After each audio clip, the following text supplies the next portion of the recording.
السلام علیکم ورحمۃ اللہ وبرکاتہ۔ نحمده ونصلی علی رسولہ الکریم، اما بعد۔ حضرات، آج الحمدللہ تراویح میں 8ویں پارے کی تلاوت کی گئی، جس میں سورہ انعام کا بھی کچھ حصہ تھا اور سورہ اعراف کا بھی کچھ حصہ تھا۔ سورہ انعام کا جو حصہ 8ویں پارے میں پڑھا گیا، اس میں ابتدا یہاں سے ہوتی ہے کہ حضور اکرم صلی اللہ علیہ وسلم کی نبوت کو جن لوگوں نے ماننے سے انکار کیا تھا، انہوں نے بہت سے ایسے سوالات کیے تھے کہ ہم اللہ تعالیٰ کو اور فرشتوں کو بالکل اپنی آنکھوں سے دیکھنا چاہتے ہیں۔ تو فرمایا گیا وَلَوْ أَنَّنَا نَزَّلْنَا إِلَيْهِمُ الْمَلَائِكَةَ وَكَلَّمَهُمُ الْمَوْتَى وَحَشَرْنَا عَلَيْهِمْ كُلَّ شَيْءٍ قُبُلًا مَا كَانُوا لِيُؤْمِنُوا إِلَّا أَن يَشَاءَ اللَّهُ، کہ اگر ہم فرشتے ان کے لیے نازل کر دیں اور بھیج دیں، فرشتوں کو دیکھ لیں اور مردے ان سے بات کرنے لگے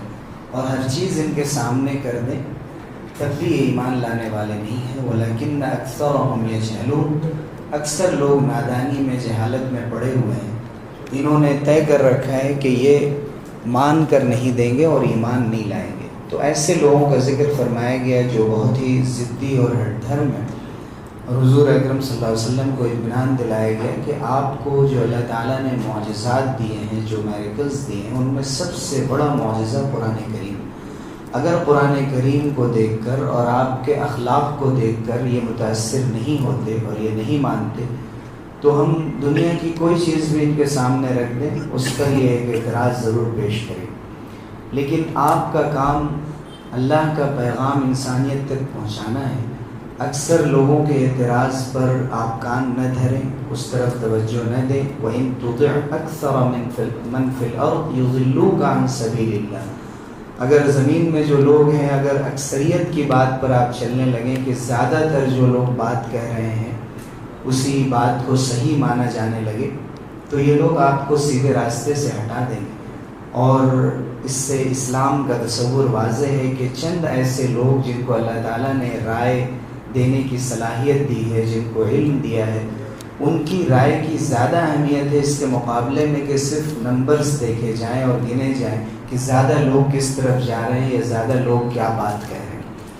اس کے ساتھ ساتھ اللہ تعالیٰ نے جو ذبیحہ ہوتا ہے، حلال طریقے سے جو جانور ذبح کیا جاتا ہے، اور جو مردار ہوتا ہے یا جو حرام طریقے سے جس جانور کا گوشت سامنے لایا جاتا ہے، دونوں میں فرق کرنے کا ذکر فرمایا ہے کہ جو چیزیں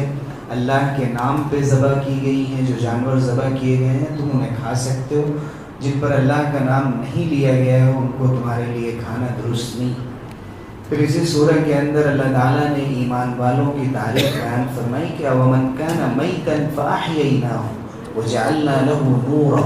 يَمْشِي بِهِ فِي النَّاسِ كَمَنْ مَثَلُهُ فِي الظُّلُمَاتِ لَيْسَ بِخَارِجٍ مِنْهَا۔ دیکھنے میں سب انسان ہیں، لیکن جس شخص کو اللہ تعالیٰ نے ایمان کا نور عطا کیا ہے اور اس نور کے ساتھ وہ چلتا ہے، وہ ایک روشنی ہے، وہ ایک ہدایت ہے، وہ ایک احساس ہے، وہ ایک ایمان ہے۔ وہ شخص جو ایمان کے ساتھ دنیا میں چل پھر رہا ہے اور زندگی گزار رہا ہے، اور ایک وہ شخص ہے جو ایمان سے دور ہے، وہ تاریکیوں میں، گمراہیوں میں بھٹک رہا ہے، اس سے نکل نہیں پا رہا ہے۔ یہ دونوں اللہ کی نگاہ میں برابر نہیں ہو سکتے۔ حالانکہ اللہ تعالیٰ دنیا سے ہر ایک کو نوازتا ہے، لیکن اللہ تعالیٰ نے جو سمجھ عطا فرمائی اور حقیقی نور عطا فرمایا ہے، وہ ہدایت کی روشنی، وہ صرف ایمان والوں کو عطا فرمائی۔ پھر جو لوگ اعتراض کرتے تھے اس بات پر کہ فلاں خاندان میں نبوت کیوں نہیں آئی، فلاں خاندان اور قبیلہ بڑا ہے، وہاں کے لوگوں میں سے کسی کو نبی کیوں نہیں بنایا گیا، تو اللہ تعالیٰ نے فرمایا کہ اللہ یعلم حیث یجعل رسالتہ، اللہ خوب بہتر جانتا ہے کہ کہاں اسے نبی بنانا ہے، کسے نبی اور رسول بنانا ہے اور کس سے کام لینا ہے، کون اللہ کے محبوب بندے ہیں۔ یہ اللہ کا انتخاب ہے، یہ اللہ کا حق ہے۔ اللہ تعالیٰ جس کے لیے چاہے اس کے سینے کو اسلام کے لیے کھول دے، اور جس کے لیے اللہ تعالیٰ فیصلہ فرما لیتا ہے تو اس کے دل کو تنگ کر دیتا ہے۔ یہی دل ہے جس سے احساس اسلام کی طرف، اخلاق کی طرف، اچھائی کی طرف پیدا ہوتا ہے۔ اور اسی دل کو اور سینے کو جب اللہ تعالیٰ تنگ کر دیتے ہیں تو ایسا لگتا ہے کہ ایک شخص آسمان کی طرف چڑھا چلا جا رہا ہے. اللہ تعالیٰ پھر ایسے شخص کو ہدایت سے محروم کر دیتے ہیں. پھر اللہ تعالیٰ نے جن اور انس دونوں کو مخاطب کر کے فرمایا کہ تم سب کو یا معشر الجن والانس الم یأتکم رسل منکم، تم سب کے لیے ہمارے رسول آئے، انہوں نے اللہ کا دین بتایا، میری نشانیاں پیش کی، تم نے اس پر اگر ایمان لایا تو تمہارے لیے خیر ہے، اگر تم نے انکار کر دیا تو تمہارے لیے عذاب ہے اور گمراہی پر پکڑ ہے. پھر اللہ تعالیٰ نے مشرکین کے بعض ان غلط عقائد کا ذکر کیا جن کی بنا پر سورہ انعام نام رکھا گیا. جیسے کہ میں نے کل ذکر کیا کہ بہت سے جانوروں کے بارے میں انہوں نے خود غلط عقیدے ایجاد کر لیے تھے کہ یہ حصہ اللہ کا ہے، یہ حصہ ان معبودان باطلہ کا ہے جن کی وہ اللہ کے ساتھ ساتھ پوجا کرتے ہیں، عبادت کرتے ہیں. اب اس حصے میں، اللہ کے حصے میں اگر کچھ گھٹ جاتا ہے تو کہتے ہیں اللہ کو کوئی ضرورت نہیں. لیکن اگر ان لوگوں کے حق میں جو شرکا ہیں ان کے جن کی پوجا وہ اللہ کے ساتھ ملا کر کرتے ہیں، اگر ان کے حصے میں کچھ گھٹ جائے تو اللہ والے حصے میں سے ملا دیتے ہیں. یہ غلط قسم کے عقیدے انہوں نے ایجاد کر رکھے تھے. اسی طرح بعض جانوروں کے گوشت کے بارے میں یہ کہتے ہیں کہ صرف مرد کھا سکتے ہیں، عورتیں نہیں کھا سکتی ہیں، اگر وہ ذبح کیا جائے تو سب کھا سکتے، اگر زندہ پیدا ہو بچہ تو سب کھا سکتے ہو، وَإِن كَانَ مَيْتَةً فَهُمْ فِيهِ شُرَكَاء، اور اگر مردار ہو تو پھر سب لوگ کھا سکتے ہیں. تو اس قسم کی جو باتیں تھیں اللہ تعالیٰ نے قرآن مجید میں وضاحت سے فرمایا کہ ایک ہی اصول ہے،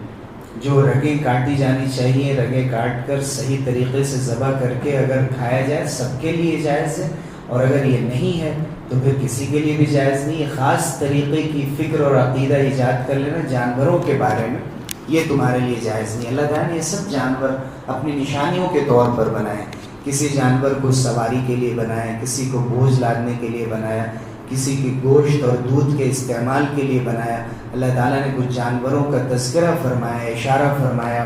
بکریوں کی طرف اور گائے کی طرف اور اونٹ کی طرف، ان میں بھی جو نر مادہ ہیں ان سب کا ذکر فرمایا اللہ تعالیٰ نے. اور اس کے بعد حضور اکرم صلی اللہ علیہ وسلم کی زبانی بیان فرمایا کہ مجھے کن چیزوں کے بارے میں منع فرمایا گیا. لا اجد ما اوحی الی محرما علی طاعم یطعم، جتنی بھی چیزیں اللہ نے حلال رکھی ہیں الا یہ کہ وہ مردار ہو، وہ خنزیر کا گوشت ہو، وہ بہتا ہوا خون ہو. چند چیزوں کا یہاں ذکر فرمایا گیا. حدیث میں بعض چیزوں سے اور بعض جانوروں کے گوشت سے منع فرمایا گیا.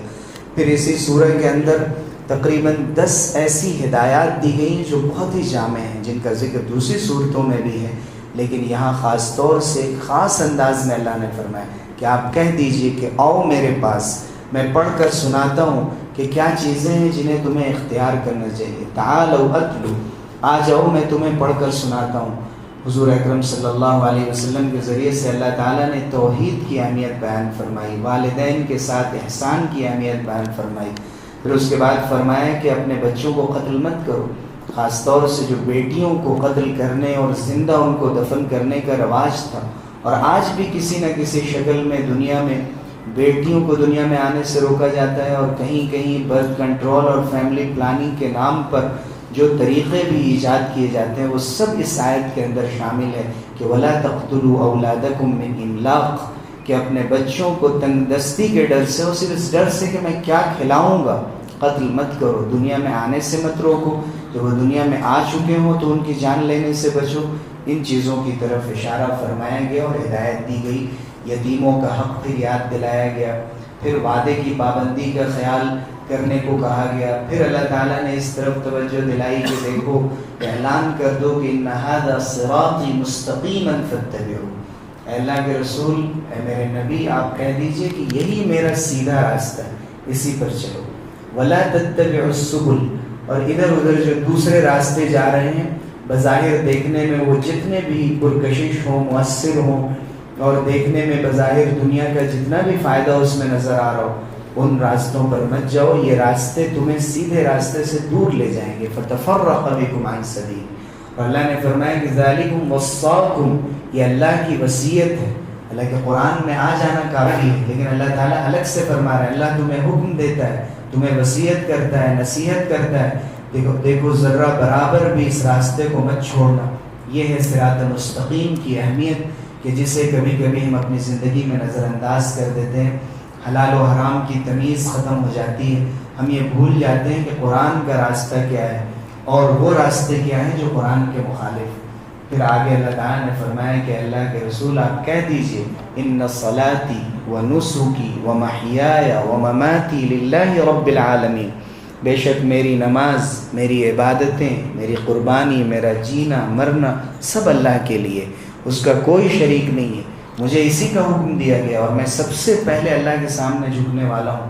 یہ وہ آیت ہے جو ہماری زندگی کا ایک موٹو ہونا چاہیے، ایک مشن ہونا چاہیے کہ ہمیشہ اس آیت کو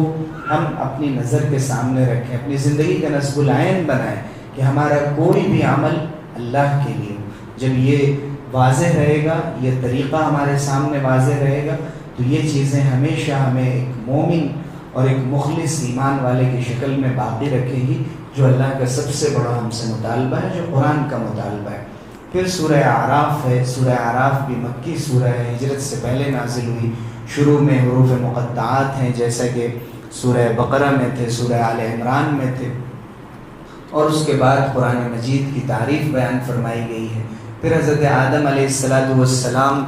کا ذکر ہے کہ کس طرح اللہ تعالیٰ نے ابلیس سے کہا تھا کہ سجدہ کرے اور فرشتوں سے کہا تھا، فرشتوں نے سجدہ کیا، ابلیس نے سجدہ نہیں کیا۔ اس کے نتیجے میں اللہ تعالیٰ نے دو راستے رکھ دیے کہ جو لوگ بھی صحیح طریقے پر چلنے والے ہیں وہ فرشتوں کا طریقہ اختیار کرتے ہیں، جنہوں نے اللہ کے حکم پر بے چوچرا عمل کیا اور اسے تسلیم کیا، اور جو لوگ بھی اللہ کے حکموں کو نظر انداز کر کے اپنی خواہش اور اپنی پسند کا طریقہ اختیار کرتے ہیں، گویا کہ وہ اس طریقے کو اختیار کر رہے ہیں جو دنیا کا طاغوتی نظام ہے اور ابلیسی نظام ہے، اور ہمیشہ وہ اللہ کے راستے سے ٹکراتا رہتا ہے، اور اس شیطان کو کھلا ہوا دشمن قرار دے دیا گیا، جس کی مہلت ان آیتوں میں اللہ سے ابلیس نے مانگی تھی کہ مجھے قیامت تک کے لیے مہلت دے دی جائے کہ میں لوگوں کو گمراہ کرتا پھروں۔ اللہ تعالیٰ نے فرمایا تھا کہ تم گمراہ کرو گے، اور تمہارا یہ ماننا ہے کہ اکثر لوگوں کو شکر گزار نہیں پائیں گے، لیکن میرے جو نیک بندے ہیں ان پر تمہارا زور نہیں چل سکتا، اور وہ تمہارے نرغے میں اور تمہارے جال میں نہیں پھنس سکتے۔ پھر حضرت آدم علیہ السلام کی وہ دعا ذکر کی گئی، دنیا کے سب سے پہلے انسان اور سب سے پہلے نبی، انہوں نے یہ اسوہ اور نمونہ انسانیت کے لیے چھوڑا کہ غلطی بڑی سے بڑی ہو سکتی ہے، لیکن ربنا ظلمنا انفسنا اسے نہ بھلایا جائے کہ اے ہمارے رب ہم نے اپنے اوپر ظلم کر لیا، وَإِن لَّمْ تَغْفِرْ لَنَا وَتَرْحَمْنَا لَنَكُونَنَّ مِنَ الْخَاسِرِينَ، اگر آپ نے ہم پر رحم نہیں کیا، ہمیں معاف نہیں کیا، تو ہم گھاٹا اٹھانے والوں میں سے ہو جائیں گے۔ تو جیسی بھی غلطی ہو جائے، کوتاہی ہو جائے، انسان خطا کا پتلا ہے، غلطیوں سے مرکب ہے، اس سے غلطیاں سرزد ہوتی رہتی ہیں، لیکن نمونہ ہمیشہ سے انبیاء کا یہی رہا کہ انہوں نے یہ سکھایا کہ انسان اللہ کی طرف رجوع کرے، کہ جس کے علاوہ اور کوئی در نہیں ہے اور کوئی ایسی منزل نہیں ہے جہاں ہمارا سر جھک سکے، اور اللہ کے علاوہ کوئی ذات نہیں ہے کہ جسے ہم مانیں اور جسے خالق حقیقی مان کر اور معبود مان کر جس سے توبہ کریں۔ پھر اللہ تعالیٰ نے زمین سے جو انسان کا رشتہ ہے اس کا ذکر فرمایا کہ اسی سے اللہ نے تمہیں پیدا کیا، اسی میں دوبارہ لوٹائے جاؤ گے، اور اس کے بعد یہیں سے تمہیں دوبارہ اللہ کے سامنے کھڑا کیا جائے گا۔ پھر اللہ تعالیٰ نے کئی مرتبہ یا بنی آدم سے خطاب کیا کہ اے آدم کے بیٹو، ہم نے تمہارے لیے لباس بنایا۔ شیطان نے آدم اور حوا کے لباس اتار دیے تھے، تم یاد رکھنا کہ شیطان تمہارے ایسے ہی پیچھے پڑا ہوا ہے، کبھی وہ لباس اتارتا ہے، کبھی وہ انسان کے دل کو گندا کرتا ہے، اس کے ذہن کو خراب کرتا ہے۔ لباس التقوی ذالک خیر، اللہ نے لباس بھی بنایا کہ جو تمہاری شرمگاہوں کو چھپا دے اور تمہارے لیے زینت کا سبب بنے، تمہارے لیے خوبصورتی کا سبب بنے، لیکن تقوی کا جو لباس ہے وہ انسان کو روحانی طور پر، قلبی طور پر انسان کو خوبصورت بناتا ہے، اس کی سیرت کی تعمیر کرتا ہے، اور یہی سب سے بہترین لباس ہے جو اختیار کرنے کی ضرورت ہے۔ پھر اللہ تعالیٰ نے ایمان والوں کو خطاب فرمایا اور آدم کے بیٹوں کے ذریعے سے کہ اے آدم کے بیٹوں، خذوا زینتکم عند کل مسجد، خاص طور سے جب تم نماز کے لیے اور مسجد میں حاضر ہو تو زینت اختیار کرو۔ عام لباس کے مقابلے میں زیادہ اہتمام ہونا چاہیے۔ تمہارا لباس اس بات پر دلالت کر رہا ہو کہ تم اللہ کی بارگاہ میں حاضر ہو رہے ہو اور تم اللہ کے سامنے سر بسجود ہونے جا رہے ہو. پھر اللہ تعالیٰ نے فرمایا کہ وَكُلُوا وَاشْرَبُوا وَلَا تُسْرِفُوا، کھانا پینا تمہارے لیے جائز ہے، اللہ نے تمہیں جتنی بھی استطاعت دی، لیکن اسراف کرنے سے اللہ تعالیٰ نے منع فرمایا کہ جس حد تک اجازت ہے، جتنا حصہ جائز ہے، ان حدود میں بھی اس بات کا خیال رکھا جائے کہ اتنا زیادہ خرچ نہ کیا جائے جو ضرورت سے بھی زیادہ ہو اور جس سے فضول خرچی ہوتی ہو اور انسان کا مال ضائع ہوتا ہو. اور بھی ہدایات دی گئی. اس کے بعد اعراف کا ذکر کیا گیا. اعراف کے معنی بلندی کے ہوتے ہیں اور مشہور ہے کہ جنت اور جہنم کے درمیان اللہ تعالیٰ نے ایک دیوار رکھی ہے جس پر وہ لوگ ہوں گے جن کی نیکیاں اور برائیاں برابر ہوں گی. وہ بالآخر جنت میں جائیں گے، انہیں جنت کی امید بھی ہوگی، لیکن کچھ دن کے لیے ان کو اس پر رکھا جائے گا. ان کو اصحاب اعراف کہا گیا اور صرف اسی سورہ میں اس کا ذکر فرمایا گیا. اللہ تعالیٰ نے اصحاب اعراف کا تذکرہ فرمایا، جنت کے لوگوں کا، جہنم کے لوگوں کا. جنت کے لوگ کتنے مطمئن ہوں گے، جہنم کے لوگ کتنے پریشان ہوں گے اور کہیں گے کہ ذرا سا نفیضوا علینا من الماء، اے جنتیوں تھوڑا پانی ہماری طرف بھی بہا دو اور بڑھا دو، یا جو بھی اللہ نے تمہیں رزق دیا ہے، جو کچھ عطا کیا ہے. وہ کہیں گے ان اللہ حرمہما علی الکافرین، کہ جنت کی نعمتوں کو اللہ تعالیٰ نے کافروں کے لیے حرام قرار دے دیا ہے اور ان کو اس سے محروم کر دیا ہے، آج تمہیں اس کا حصہ نہیں مل پائے گا. پھر اللہ تعالیٰ نے ذکر فرمایا کہ تمہارے رب نے آسمان و زمین کو 6 دنوں میں پیدا فرمایا، پھر وہ مستوی علی العرش ہو گیا، وہ عرش پر مستوی ہو گیا. اللہ تعالیٰ اپنے عرش پر کس طرح جلوگر ہے، کس شان کے ساتھ وہاں مستوی ہے، اس میں پڑھنے سے اور اس پر غور کرنے سے منع فرمایا گیا. اور یہ فرمایا گیا کہ الاستواء معلوم، یہ معلوم ہے کہ اللہ تعالیٰ اپنے عرش پر ہے، لیکن اس کی کیفیت کیا ہے، والکیف مجہول، اس کی کیفیت ہمیں معلوم نہیں ہے، اس لیے اس پر ایمان لانا واجب ہے. والسؤال عنہ بدعۃ، اس کے بارے میں سوال کرنا، اس کی تفصیلات میں پڑھنا، اس کی کیفیت بیان کرنا، یہ اللہ کی شان کے خلاف. پھر اللہ تعالیٰ نے دعا کا ذکر فرمایا کہ دعا کا ادب یہ ہے کہ تضرع و خفیہ، گریہ و زاری کے ساتھ روتے ہوئے آہستہ آواز میں اللہ سے دعا مانگو. ان اللہ لا يحب المعتدین، اللہ تعالیٰ حد سے بڑھ جانے والوں کو پسند نہیں فرماتا. حد سے بڑھنا یہ بھی ہے کہ بہت بلند آواز سے دعا کی جائے، حد سے بڑھنا یہ بھی ہے کہ دعا میں ایسی بات مانگی جائے کہ جو اللہ کی شان کے خلاف ہے. جامع دعا مانگنے کی کوشش کرنی چاہیے اور ایسی دعا مانگنی چاہیے کہ جس میں کم الفاظ میں زیادہ باتیں سمو جائیں. لیکن اس کے ساتھ ساتھ حدیث میں اس بات کا بھی حکم دیا گیا کہ مانگنا جو کچھ بھی ہے وہ اللہ سے مانگا جائے. انسان کے جوتے کا تسمہ ٹوٹ جائے، نمک اس کے گھر میں گھٹ جائے، جو کچھ بھی ہے اللہ سے مانگنے کی ضرورت ہے. پھر اللہ تعالیٰ نے بارش کا ذکر فرمایا، اس کو اپنی رحمت قرار دیا اور فرمایا کہ ان رحمت اللہ قریب من المحسنین، کہ اللہ کی رحمت ہمیشہ ان لوگوں سے قریب ہے جو احسان کرنے والے ہیں. اللہ تعالیٰ ہوائیں چلاتا ہے، یرسل الریاح بشرا بین یدی رحمتی، یہ خوشخبری ہوتی ہے کہ بارش آنے والی ہے. اور بارش کو رحمت کے لفظ سے اللہ تعالیٰ نے یاد فرمایا. لیکن زمین کے بارے میں ذکر فرمایا کہ کچھ زمینیں وہ ہیں جو بارش کا پانی قبول کر کے لہلہا اٹھتی ہیں، شاداب ہو جاتی ہیں، لیکن جو زمین ایسی ہوتی ہے جو بنجر ہوتی ہے، والبلد الطیب یخرج نباتہ باذن ربہ، کہ جو پاکیزہ شہر ہوتا ہے، پاکیزہ زمین ہوتی ہے، وہاں سے پیڑ پودے نکلتے ہیں، لیکن جو زمین بنجر ہوتی ہے اس کے اندر یہ صلاحیت نہیں ہوتی. پھر اللہ تعالیٰ نے حضرت نوح، حضرت ہود اور حضرت صالح، حضرت لوط، حضرت شعیب علیہ السلام کی قوموں کا اور ان کے اپنے انبیاء کے ساتھ رویے کا ذکر فرمایا، جس کا تذکرہ انشاءاللہ ہم آئندہ کی تفسیر میں کریں گے. اللہ تعالیٰ ہمیں عمل کی توفیق سے نوازے. آمین. وآخر دعوانا الحمدللہ رب العالمین.